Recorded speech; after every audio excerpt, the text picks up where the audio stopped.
प्रिय मित्रों, आज मैं एक पाठक के प्रश्न का उत्तर देने का प्रयास करूंगा।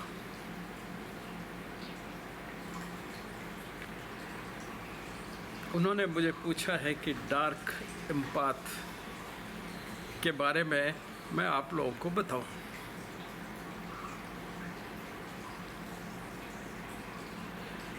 एम्पाथ को समझने के लिए और उसका डिटेल डिस्क्रिप्शन मैंने बहुत पहले अपने चैनल पे दिया था।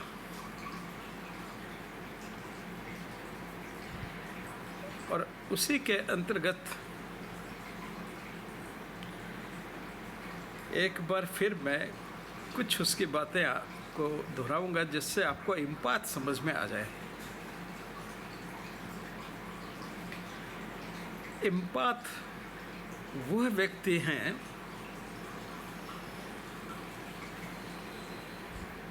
जिनको आप अच्छे व्यक्तियों की गणना में रखते हैं। इन लोगों में एक विशेष एबिलिटी होती है दूसरों को समझने की, दूसरों के प्रति संवेदनशील होने की। इतने अत्यधिक संवेदनशील कि वो क्या सोच रहे हैं, क्या क्रिया कर रहे हैं, या वो जो उनको सब कह रहे हैं उनका क्या प्रभाव होगा, वह सब जानने में वो लोग सक्षम होते हैं। यानी कि आप पे किस चीज़ का क्या प्रभाव हो रहा है, आपकी मनस्थिति क्या है और आगे आपकी मनस्थिति पे क्या प्रभाव पड़ने वाले हैं, उनका ज्ञान उनको पहले ही हो जाता है। और इसलिए वो आपकी तरह ही हर दर्द, हर सफरिंग को महसूस कर लेते हैं। और इस तरह से वो दूसरों के बहुत अच्छे मददगार होते हैं।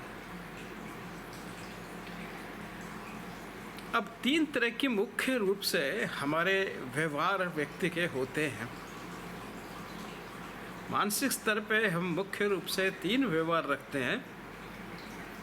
पहला हमारा व्यवहार कहलाता है कॉग्निटिव, जिसके अंतर्गत आता है सोचना, कारण यानी कि रीजनिंग, थिंकिंग, रीजनिंग और मेमोरी, रिमेम्बरिंग, यादाश्त। यह सब हमारे कॉग्निटिव के हिस्से हैं।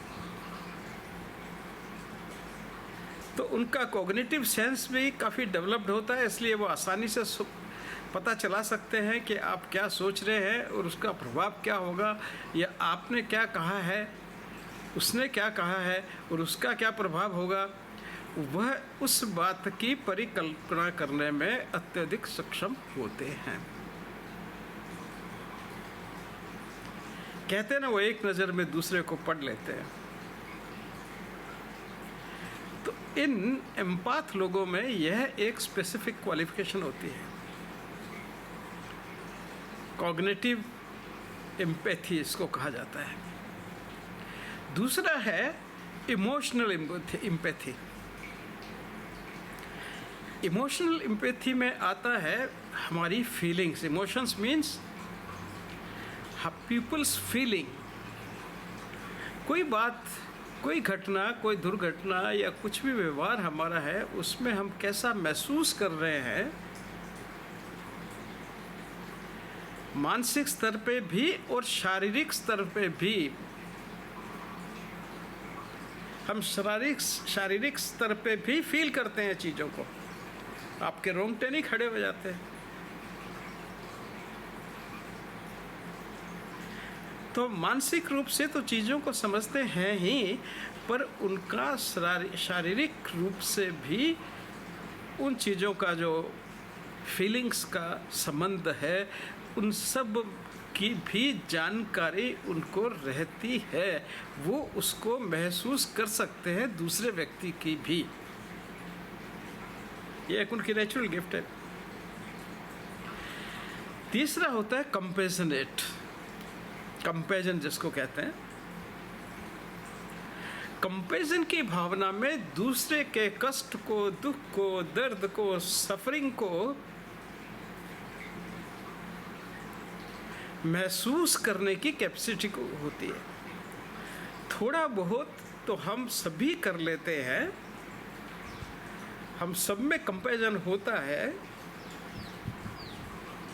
लेकिन इन लोगों में कंपेशन विशेष रूप से होता है और बड़ी आसानी से वे दूसरे के सफरिंग्स को, दूसरे के दर्द को, दूसरे के दुख को, दूसरे की डिफ़िकल्टीज़ को, दूसरे की समस्याओं को समझ जाते हैं और वो उसका उनको साधन भी प्रोवाइड करते हैं।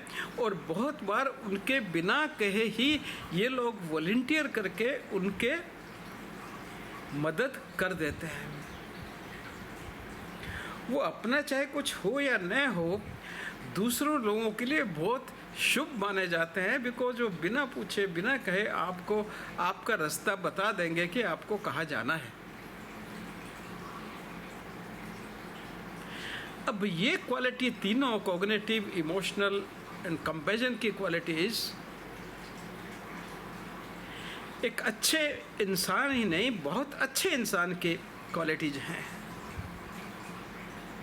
और जितने भी अच्छे या बहुत अच्छे इंसान आपको दुनिया में मिलते हैं, वो सब इन क्वालिटी से युक्त होते हैं, इसीलिए आपको पसंद आते हैं। उनको बदले में आपसे कुछ नहीं चाहिए, न ही उनकी कोई डिमांड होती है, क्योंकि उनका इंटेलिजेंट क्वोशंट और EQ, इमोशनल क्वोशंट, दोनों बहुत अधिक होते हैं।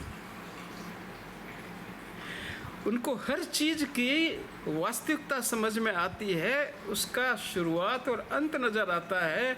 वे हर चारों तरफ के अपने वातावरण के साथ जुड़े रहते हैं और वो उसका अंजाम समझते हैं और जानते हैं।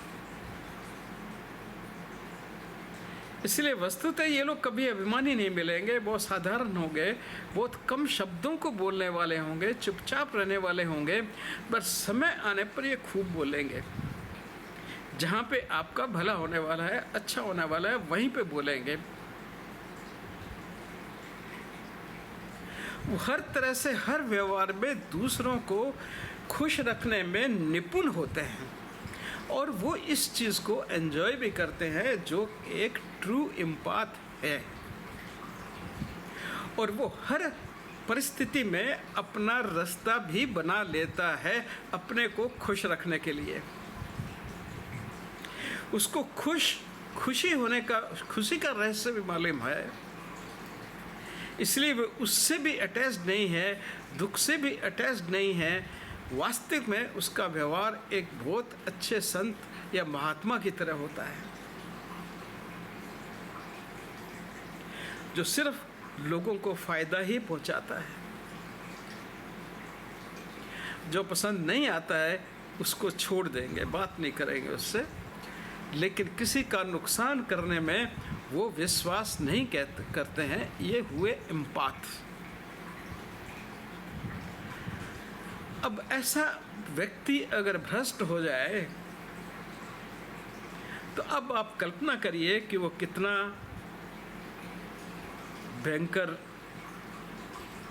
राक्षस हो जाएगा,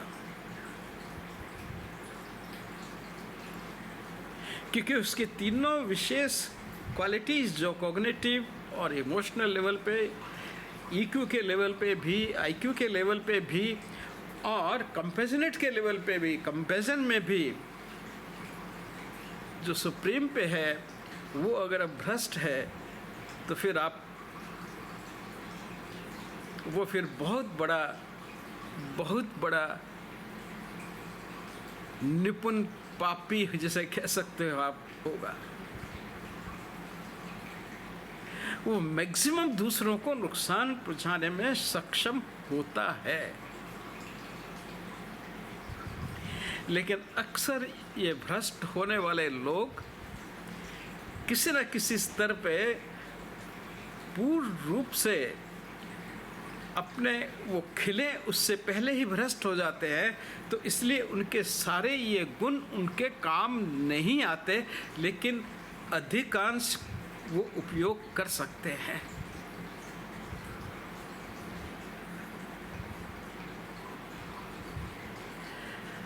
आपने नियमित रूप से देखा होगा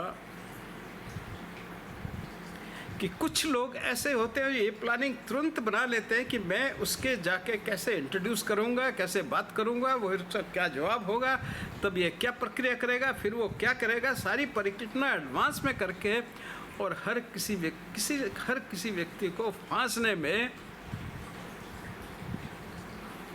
सक्षम हो जाते हैं। इनको हम कहते हैं डार्क एम्पाथ।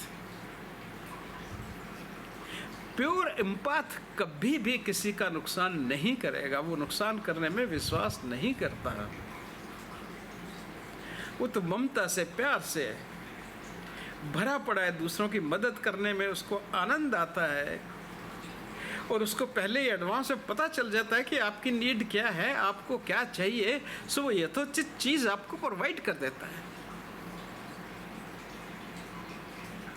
आप कहीं विदेश जाना चाहते हैं नौकरी के लिए और करने के लिए, आप उसके पास बैठे हैं या अनायास से किसी कारण से आके वो बैठ गए, थोड़ी सी बात के बाद में वो आपका सारा अनुमान लगा लेगा और आपको मदद दे करके सारे कि यहाँ पे ये फार्म भरी है, उसके पास जाइए, मैं उसको जानता हूँ, उसको वो जानता हूँ, वहाँ चले जाओ, वहाँ चले जाओ, ऐसे ऐसे कर लो, तुम्हारा वीज़ा मिल जाएगा।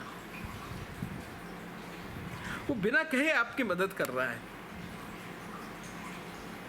लेकिन डार्क एम्पैथ ऐसा नहीं करेगा।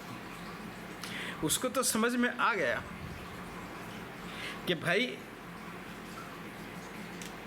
वो नया मेरे हाथ में एक्सट्रॉक्ट करने के लिए नया व्यक्ति मेरे पास आ गया है, वो अपनी भ्रष्टता के कारण आपको अपने जाल में उलझाएगा और उलझा करके आपसे जितना एक्सट्रॉक्ट कर सकता है उतना एक्सट्रॉक्ट कर लेगा, पैसा और जो कुछ वो कर सकता है। ये हुआ डार्क एम्पाथ। उसमें भी वो चीज़ है लेकिन उतनी नहीं हो पाई है, क्योंकि अक्सर ये लोग बीच में रास्ता छोड़ देते हैं अपना एम्पाथ का, तो इसलिए वो क्षमताएं कुछ कम हो जाती हैं, या फिर दूसरी प्रवृत्तियां भी इनके होने के कारण इनके एम्पाथ की प्रवृत्ति को भ्रष्ट कर देती हैं। जैसे हो सकता है उसके साथ में उसमें जो आपका नार्सिसिज्म हो, कुछ ट्रेट्स उसमें नार्सिसिज्म के हैं, कुछ ट्रेट्स हो सकता है उसमें साइकोपैथी के हों, और कुछ ट्रेट हो सकता है मैचिवेलियनिज्म के हों या मैकिवेलियनिज्म के हों। अब मैकिवेलियनिज्म का तो ये सिद्धांत है कि मैंने तो अपना काम सिद्ध करना है चाहे कैसे भी हो, मुझे नहीं मतलब, जो अक्सर आप फिल्मों में डायलॉग देखते हैं, मुझे नहीं गलत सही का पता, मुझे नहीं किसी के नुकसान फ़ायदा का पता, मुझे तो ये पता है कि मेरा काम सक्सेसफुल होना चाहिए।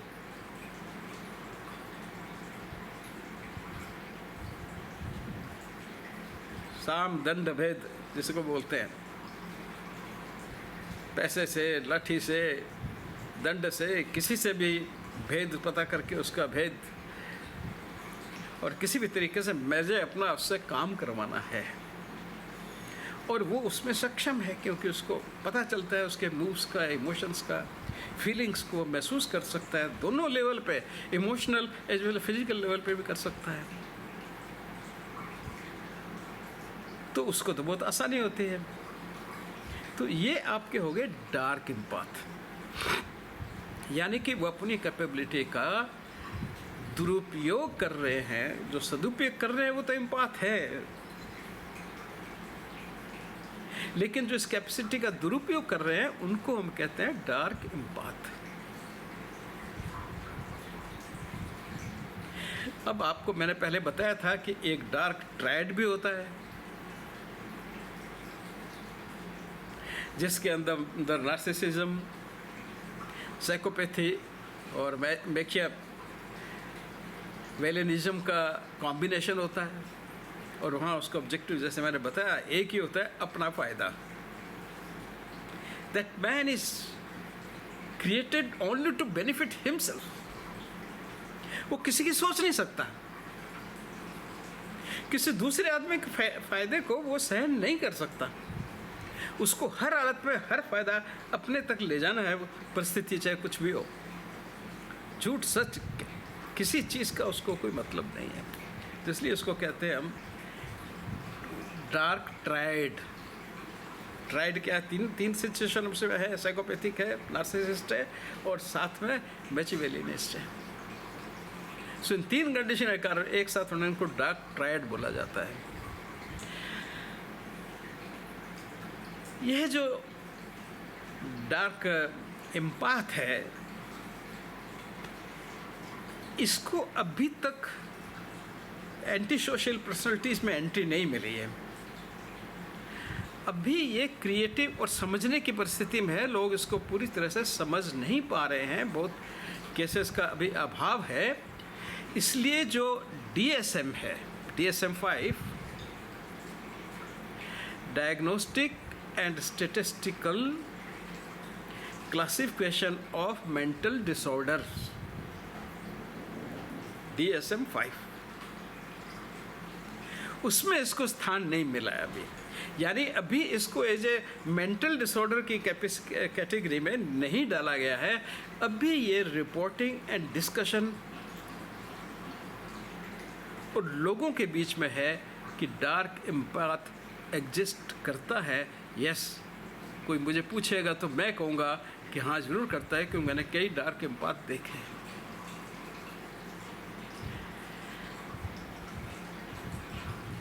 अब आता है कि इनके साइन सिम्टम्स कैसे होते होंगे। अभी तक कोई जनरल एग्रीमेंट नहीं है, क्योंकि जब DSM में आएगा तो फाइनल वहीं से लिस्ट आएगी। तो अभी आधार यही है कि जो लोगों ने अपने एक्सपीरियंस के हिसाब से रिपोर्ट किए हैं, किसी ने 6 प्रकार के, किसी ने 7 प्रकार के, किसी के 8 प्रकार के, उन सब को मैं आपको थोड़ा अंदाज़ा देता हूँ जिससे आप उनको आइडेंटिफाई कर सके। अगर आप किसी के मित्र के साथ हैं या आपके साथ में कोई ऐसा व्यक्ति मिल रहा है तो आप उसको पहचान सकें। पहला होता है कि दे आर हाईली मैनिपुलेटिव, हर चीज़ को मैनिपुलेट करना। अब ये बहुत से पर्सनैलिटी डिसऑर्डर्स का लक्षण है। दूसरा होता है कि उनमें सेंस ऑफ ह्यूमर बहुत ज़्यादा प्रकट करते हैं। वो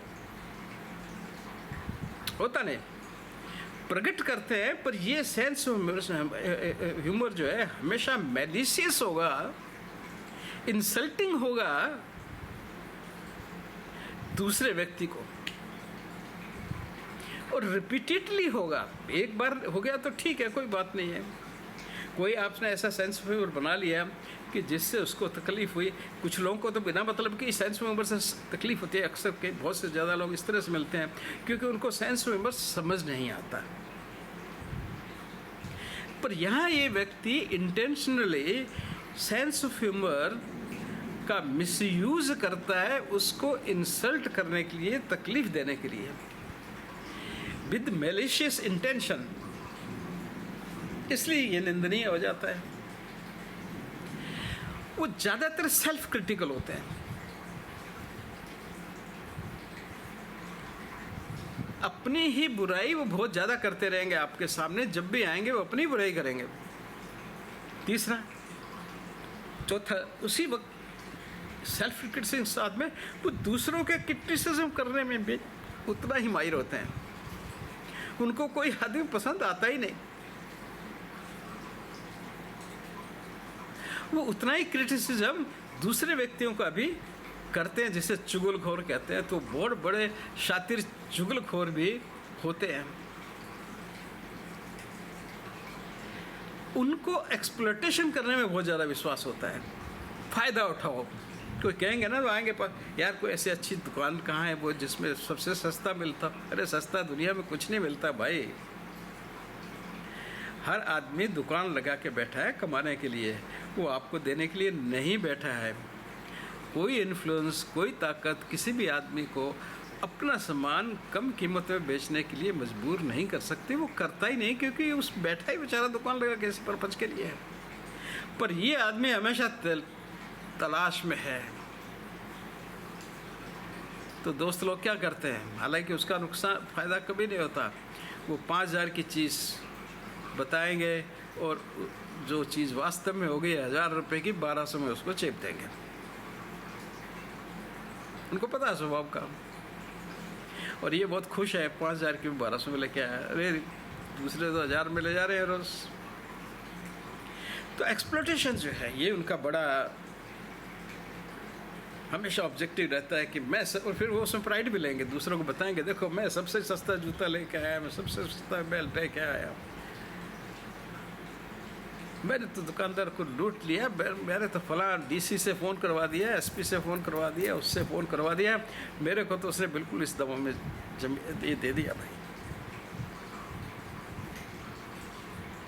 तो असंभव को भी वो संभव करके आपको बताया गया जैसे हो गया है, लेकिन वस्तुतः है वो एक्सप्लोइट खुद होते हैं अक्सर। ये हमेशा बहुत ज़्यादा एक्सट्रोवर्ट होंगे, कोई काम करके आए, कुछ भी आए, लोगों को खूब बताने में विश्वास करेंगे और ये चाहेंगे कि उनको बाकी लोग कहेंगे कि आप बहुत बड़े हैं, खुश होते हैं। अक्सर एक जेन्युइन आदमी की आप जब प्रशंसा करते हैं, आपने डायस पे देखा होगा, उनकी आंखें नीचे हो जाती हैं। और बहुत से लोग तो इस तरह से इसलिए सुनते रहते हैं, मैं भी उनमें एक ही हूँ, कि भाई अब डायस पे बैठे हैं तो जो कुछ बोलेंगे सुनना पड़ेगा, मैं उस काबिल हूँ या नहीं हूँ। पर अब उसे बीच में आप टोक के नहीं मैं इस काबिल नहीं हूँ भाई, मैं तो बहुत साधारण, ऐसा आप नहीं कह सकते आप। पर यह व्यक्ति आप उसके उनका फेशियल एक्सप्रेशन देखेंगे उस वक्त तो बहुत खुश, बहुत हैप्पी वो नजर आएंगे।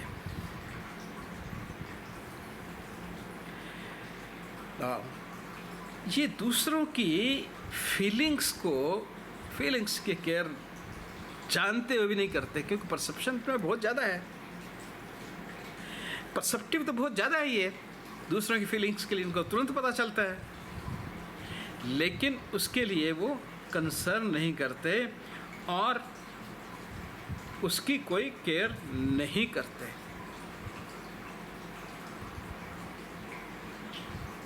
तो इन कारणों के कारण इनका जो व्यक्तित्व है वो बलक से ही दिख जाता है, लेकिन अक्सर लोग इसको पहचानने में नहीं कर पाते। कभी कभी वो लोगों के सामने अपनी गिल्ट को बताएंगे, यार ये तो मेरी बड़ी गलती हो गई, मैंने तो ये कर दिया, मैंने वो कर दिया, ऐसे करके इसको गिल्ट ट्रिप कहते हैं। तो वो गिल्ट ट्रिप भी कर सकते हैं, आपको झगड़ा करने पे उकसा भी सकते हैं, बड़े चार्मिंग ढंग से वो रहेंगे, उनका हर रास्ता, हर व्यवहार बहुत चार्मिंग होगा, लैंग्वेज भी उनकी काफ़ी सरकास्टिक और कॉम्प्लेक्स हो जाती है। कभी कभी आप मेकआउट नहीं कर पाते कि वो आपकी सम्मान कर रहा है या आपका अपमान कर रहा है, इतना सरकास्टिक हो जाता है। इमोशनली इंटेलिजेंट तो वो होते ही हैं, इसलिए आपके स्वभाव को प्रेडिक्ट करके पहले ही आपको वो चुप करवा देते हैं। कुछ लोगों में इनमें जो होते हैं सेल्फ वर्थ कम होती है, कुछ लोगों में, जैसे नार्सिसिज्म में सेल्फ वर्थ कम है, वो होती है एंजाइटी, न्यूरोसिस, डिप्रेशन। इनके सिम्टम्स आम इन लोगों में दिखाई देते हैं। एक एम्पैथ में एंजाइटी हो जाना बड़ा साधारण सी बात है, क्योंकि वो अपने इमोशन से तो पीड़ित है ही, दूसरों के इमोशन से भी पीड़ित हो जाता है, तो उसका एंजाइटी लेवल तो वैसे ही ऑर्डिनरीली हाई रहता है। जो ट्रू एम्पैथ है, अगर डार्क एम्पैथ जिस दिन ये टर्म एक्सेप्ट कर ली जाएगी DSM-5 में, तो उस दिन हम फिर ट्रू एम्पाथ भी कहेंगे, जो असली एम्पाथ है उसको ट्रू एम्पाथ कहेंगे। ये डार्क एम्पाथ है तो फिर एक ट्रू एम्पाथ भी होगा ये। तो ट्रू एम्पाथ में भी एंजाइटी लेवल तो उसका हाई रहता है, हालांकि बहुत समझदार है वो सब कुछ है। आप बहुत से संतों को जिनको देखते हैं, महात्माओं को जिनको देखते हैं जो बड़े शांत प्रशांत वो है, हालांकि उनके अंदर भी पर्सनालिटी डिसऑर्डर वाले व्यक्ति भी हो सकते हैं, पर काफ़ी कुछ उन लोगों में मिल जाते हैं। मीन्स अगर कहीं ज़्यादा नंबर इनका होगा तो उन लोगों के बीच में होगा। कुछ दूसरे पर्सनालिटी डिसऑर्डर भी हो सकते हैं, लेकिन एम्पाथ प्राय काफ़ी नंबर में उनमें मिल जाएंगे आपको, जो वस्तुतः संत जिनको आप कहते हैं, साधु संत जो वास्तव में हैं, तो उनमें आपको ज़्यादातर वो एम्पाथ मिलेंगे। वो आपको समझ जाते हैं, आपको फिजिकल लेवल पे समझ जाते हैं। वो दर्द की कहानी आपके साथ घट रही है, रोंगटे उनके खड़े हो रहे हैं, ये फिजिकल लेवल पे कहते हैं। तो भावनाएं फिजिकल लेवल तक समझने की उनकी कैपेसिटी होती है। वो आपके दर्द के साथ में इतना वही दर्द बिल्कुल जैसे उनको हो रहा है वो महसूस करेंगे, वैसे ही दर्द वो महसूस करेंगे। तो ट्रू एम्पाथ जो है वो तो एक बहुत अच्छी स्थिति है व्यक्ति के, लेकिन ये डार्क एम्पाथ जो है ये बड़ा डेंजरस है। अब ये अक्सर प्रश्न खड़ा करते हैं लोग कि भाई डार्क एम्पाथ खतरनाक है कि डार्क ट्रायड खतरनाक है। तो इसका उत्तर ये है कि डार्क एम्पाथ ज़्यादा डेंजरस है। देखिए, डार्क ट्रायड बना 3 चीज़ों से, narcissism, psychopathic personality and machiavellianism से। इन तीनों का कॉम्बिनेशन है। Centre to the self, centre to the self benefit. लेकिन ये डार्क एम्पैथ तो बड़ी डिफ़िकल्ट मिक्सचर है, और कभी कभी दूसरी चीज़ों के ट्रेड्स भी इनमें आ जाते हैं। और ख़ास करके उनके एम्पैथ होने का जो पोर्शन उनमें है और जो इमोशन लेवल के आदमी को लेवल पर आदमी को समझ सकता है, तो बाकी तो डोमिनेट रहते नहीं, कंपैरिजन तो डोमिनेट रहता नहीं, वो दब जाता है इसमें। और वही इमोशंस का कॉग्निटिव का भी नेगेटिव पार्ट में डोमिनेट रहता है, तो ये बहुत ज़्यादा डेंजरस हो जाते हैं। तो मेरे से अगर कोई पूछेगा तो मैं कहूँगा कि भाई डार्क एम्पाथ जो है वो डार्क ट्रायड से ज़्यादा डेंजरस है।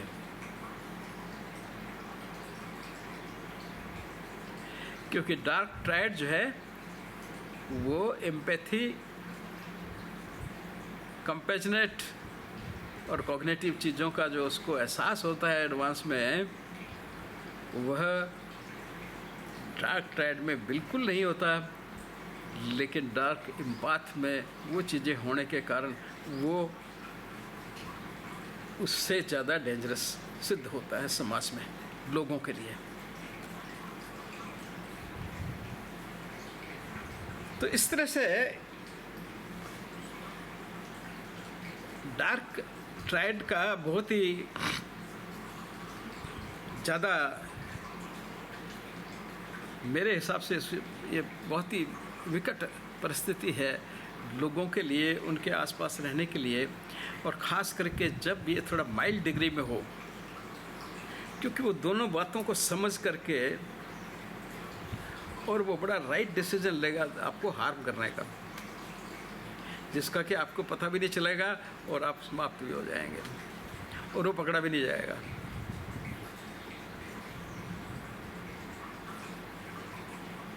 तो ये उसी तरह से है जैसे एक बहुत बड़े त्यागी साधु का 50 की उम्र में जाकर के भ्रष्ट हो जाना।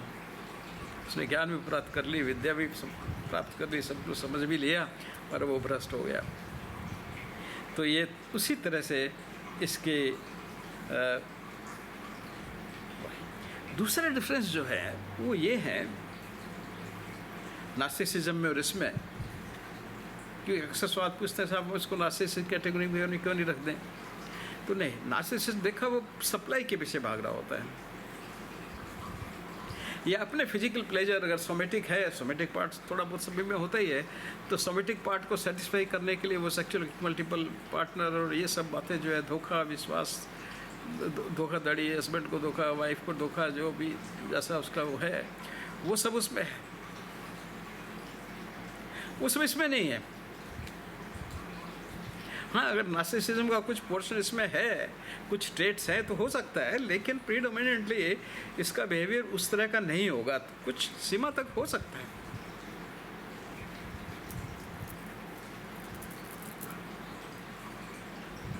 दूसरा,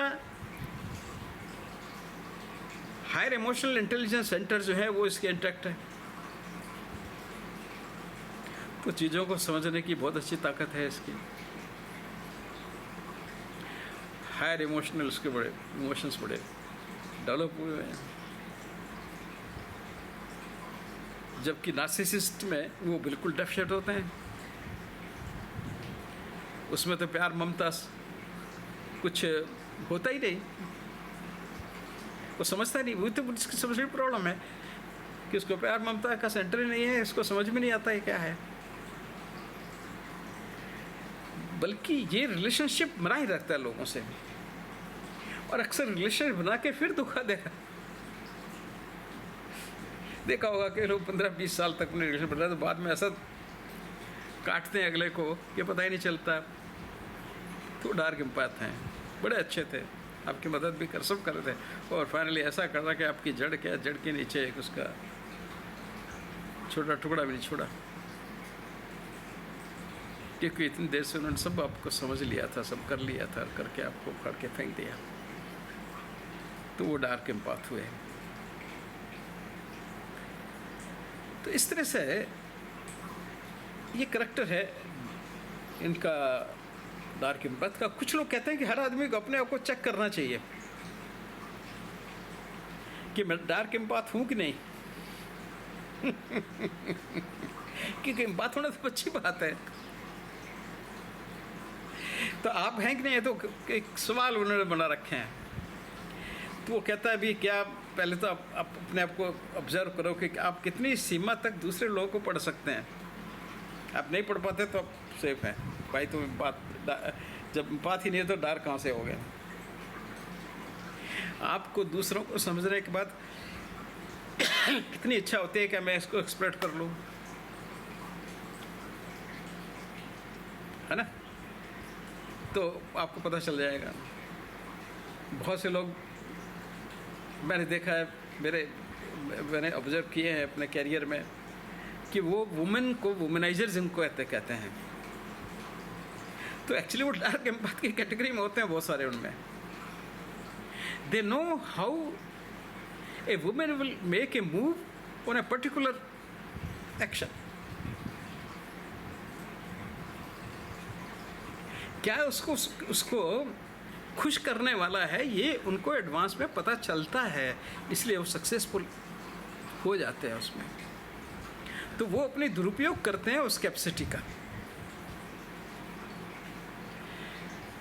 कभी आप लव बॉम्बिंग में एंगेज होते हैं, कभी आपका सेल्फ एस्टीम लो होता है, कभी क्या आप दूसरों के क्रिटिसिज्म को ठीक से सह लेते हैं, आप अपना खुद का सेल्फ क्रिटिसिज्म कितना करते हैं, क्या अत्यधिक करते हैं या बहुत कम, आप किस कैपेसिटी तक गपशप लगाते हैं और किस कैपेसिटी तक लोगों को बुलिंग करते हैं, डराते हैं। गॉसिप से भी लोग डराने पे चले जाते हैं। तो ये सब कुछ जो हैं, अगर इस तरह की प्रवृत्तियां आप में हों तो हो सकता है आप भी एक पोटेंशियल डार्क एम्पैथ हों। तो ये मैंने ऐसे दिया आपको, क्योंकि लोग कहते हैं ऐसा होता है ना, हमेशा सेल्फ एनालिसिस भी करना चाहिए। तो सेल्फ एनालिसिस के हिसाब से मैंने कहा चलो आपको एक कुछ बताता हूँ। लेकिन एक बात फिर याद रखें कि डार्क एम्पाथ अभी तक एक साइकेट्रिक या साइकोलॉजिकल एंटिटी नहीं है। यह अभी एक डिस्कशन का विषय है, एक डिबेट का विषय है, एक रिसर्च का विषय है, एक ऐसा विषय है जिस पे लोग अभी जानकारी एकत्रित कर रहे हैं और वो DSM को देते जाएंगे। पब्लिकेशंस ऑफ कोर्स इन पे हो रहे हैं। आप भी अगर कोई इंटरेस्टेड है तो पब्लिकेशंस कर सकते हैं नहीं, जिससे लोगों को पता चले कि इंडिया में डार्क एम्पाथ किस ढंग से व्यवहार करते हैं। तो उसके बाद में जब एक चीज़ बन जाएगी, एक उसकी निश्चित डेफिनेशन, निश्चित उसका प्रकार सामने आ जाएगा, तो फिर अपने आप DSM 5 में आ जाएगा, तो वो चीज़ डिफाइंड हो जाएगी। उसके सारी चीज़ें क्या कहते हैं उसको लीगल टर्म्स में ऑन रिकॉर्ड आ जाएंगे। तो अभी ऑन रिकॉर्ड नहीं है, but it is in existence, it is a fact that I will not deny. So धन्यवाद, फिर मिलते हैं।